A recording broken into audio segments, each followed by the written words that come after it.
Hi guys! You know how art today, especially stories, are full of cliches nowadays? Well, video games are no exception. It's really hard today to find something completely original. Well, that's okay. I mean, history has shaped art throughout the years over and over again. So some cliches are actually pretty good. But there are those cliches that we are all really tired of. And those are the ones that I'm about to talk about today. Cliches, the worst of them in JRPGs. So, let's have a look.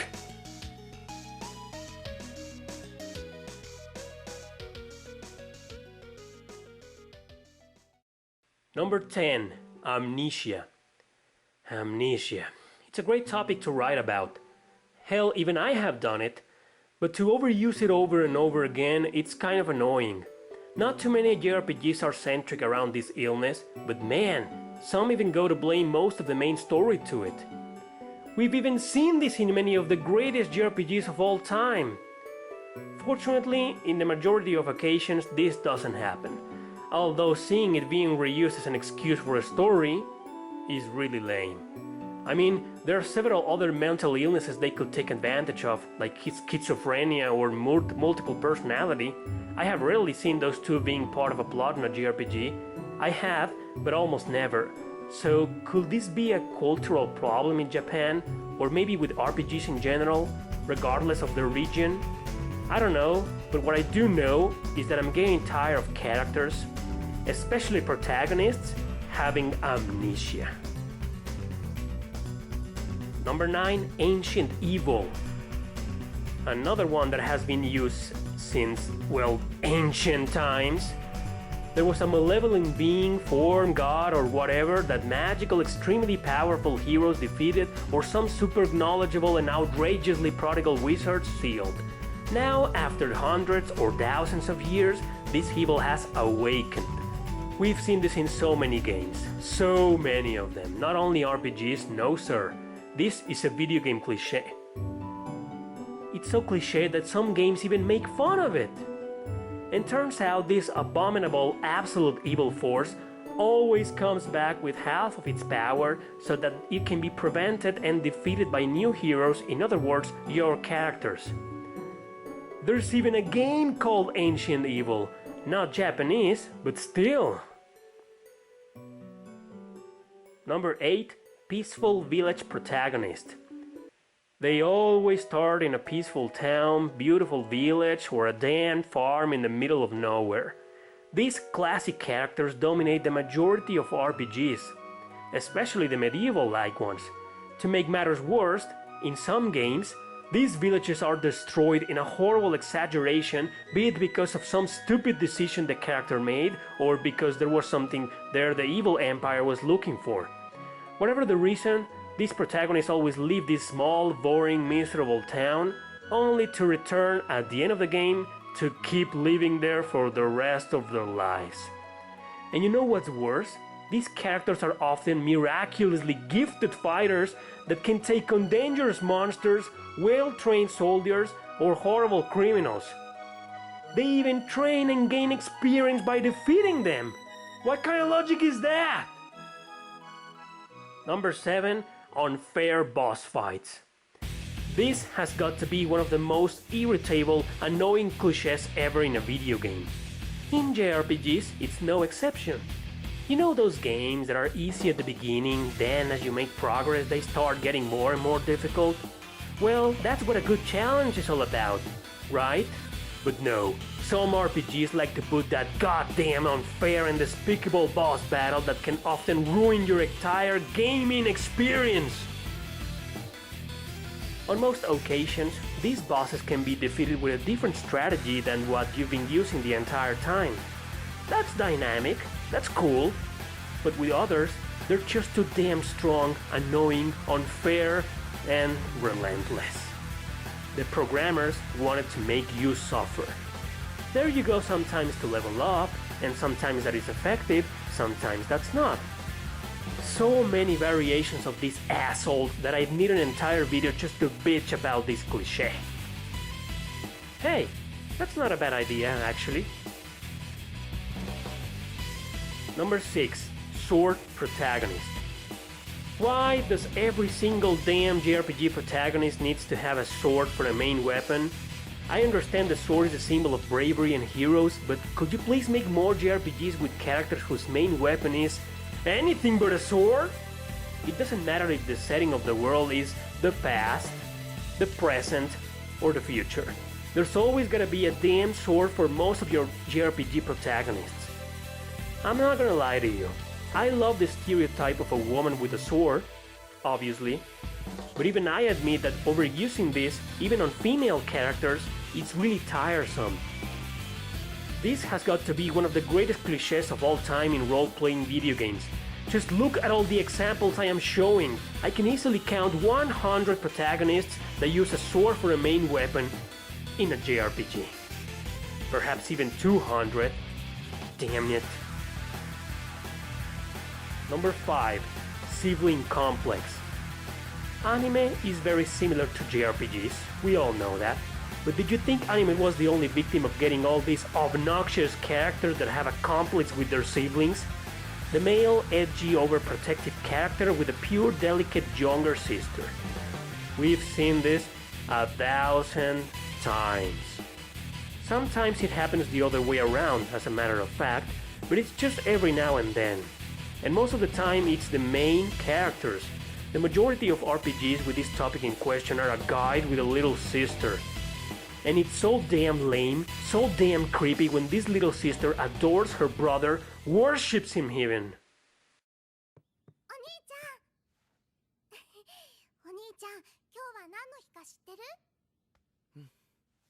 さあ何の日だったかな。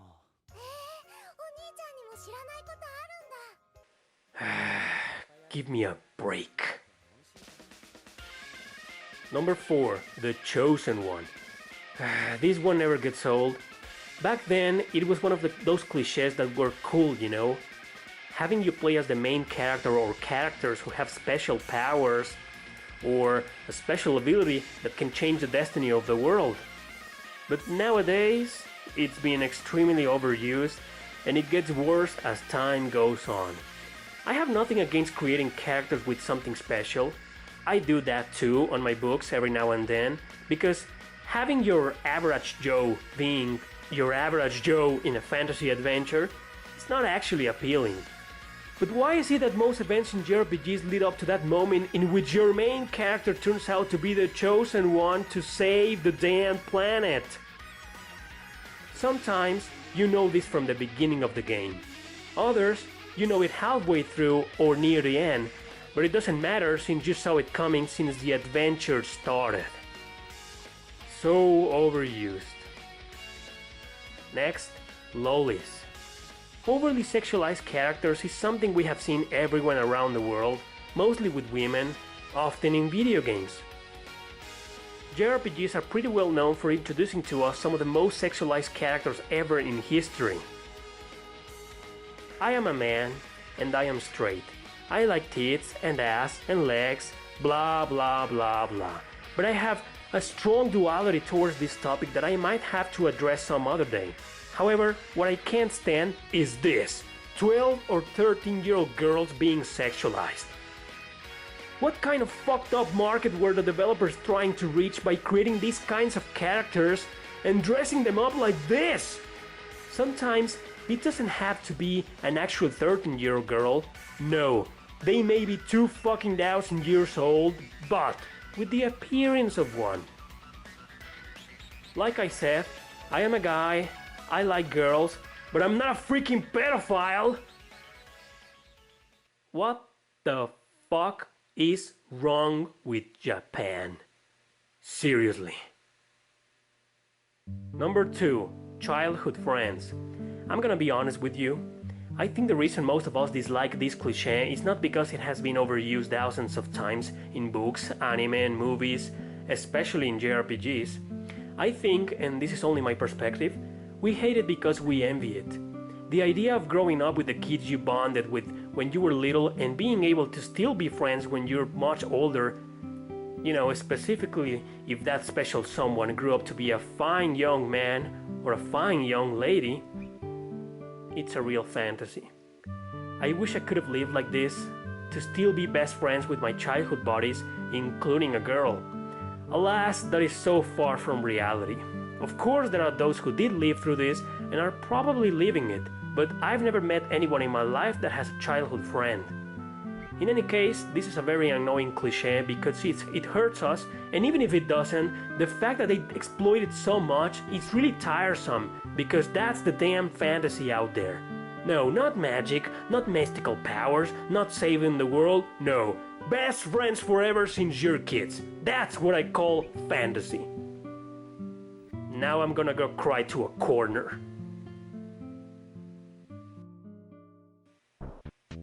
Number 1, kids saving the world. Yeah, the worst of all. The most illogical, fantastic, unreal, idiotic, senseless, outrageous, and unbelievable cliché of all time in a video game. A kid saving the world. A brat with the weight of the world on their shoulders. We all know that 90% of RPGs are about 16 or 17-year-old teens saving the planet. That's another cliché that I despise, but hey, it's plausible. Not entirely probable, but possible. However, I'll never believe that a 10 or 12-year-old kid can overcome such amazingly dangerous ordeals, psychological horrors, endless massacres, twisted antagonists, and capitalist decisions. All this in order to save the kingdom, country, continent, planet, or the entire fucking universe. Just because they were with their friends. I know they always do this because their market, according to their lame-ass beliefs, has mostly been teens, but history has proven that there are millions of gamers out there who are past childhood and or teenhood and want an adult in adult situations as protagonist. There are many RPGs with them and they have proven successful. So would it be too hard on you Japanese developers to create less RPGs with kids saving the world and more RPGs with adults? Perhaps I'm hoping for too much. Okay, so here's the list. Here I have a list with me with some of the worst JRPG clichés ever, but I couldn't talk about this on the top because I will need to use spoilers to show us gameplay footage or images and to talk about them. I don't want to do that because most of them involve something of the main plot, of the ending sequence or whatever. But these are all clichés we cannot relate to and we're all tired of. Recycled bosses. You know when there are several antagonists that you keep fighting over and over and over again, or the classic antagonist that has like 2 or 3 goons that are extremely stupid or extremely professional, but no matter the situation you're always fighting them over and over again. That's really annoying. I at least don't like that. If I'm going to fight a character or a boss or whatever, I want to see him or her die at that moment or just disappear for the rest of the game, or I don't know. I don't want to fight the same guy over and over again. Okay, another one is female character sacrifice. You know, this is really stupid. And I don't know why it happens mostly on girls. It happens on guys too, but mostly on girls. The girl wants to sacrifice herself for her friends or something like that. And sometimes it's a blind decision and sometimes it's not. But why do the developers always have to force their female characters into those kinds of situations? Fighting gods. Seriously? I mean, they don't have enough creating characters that can fight extremely powerful bosses or extremely powerful beings or spirits or, you know, professional killers. No, they have to cross the line and put your characters to fight gods, even God himself. Yeah. Girl with magic pendant. Don't we all love that one? She has a magic pendant the entire game, and it turns out at the end of the game that pendant is extremely important to either saving the world or completely destroying it. That's a classic. Evil Sibling. Especially when there's a guy that has an older brother. That's typical. It happens in other ways around with girls and elder siblings or brothers or sisters or whatever, but most of the time is a guy with an elder brother that's an evil guy, and it's extremely powerful. Antagonist teleportation. You know, sometimes the main boss, the main antagonist, or one of the most powerful antagonists in the game, they always have to teleport out of nowhere in front of your characters just to make a threat or a statement and then disappear.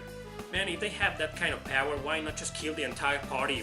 I mean, if they're so goddamn powerful to teleport everywhere in the world, Jesus, they always have to have these characters that can teleport everywhere. And last but not least, destroy the world. Always. That's a classic.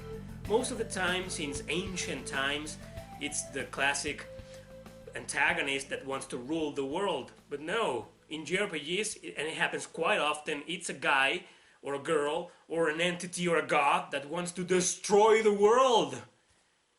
Okay, I sometimes have those little episodes in my life where I want to destroy the damn planet, but I'm not gonna go and actually do it like some evil, powerful being that always happens in JRPGs. I hope you find this video to your liking, laughable, and to me it's really important that you share your opinion in the comment section below. I really would like to read all of your cliches, your worst cliches. What are the worst cliches you have found in video games, especially in JRPGs? Because I really would like to discuss that, to have a great time, to laugh. Because when I was making this video, I was reminiscing about all these cliches that I'm tired of, and I was actually reading some of the people's comments and reading some forums, and I was laughing my ass off. You know, all these cliches that bother us, it doesn't really matter at the end. We always end up playing the game, beating the game, and enjoying them. So I know I sounded really pissed off during the top 10. That's just an exaggeration. You know me.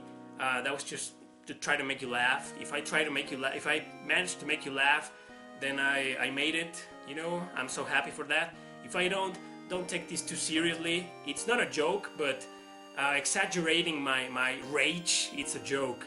So what I really want you to do is to write in the comment section below all those worst JRPG cliches you've ever encountered, and just to make fun, to have a good while, a nice discussion, and have a great time. So that's it. Sorry if this took too long. Thanks for watching. Don't forget to subscribe and share this video with your friends.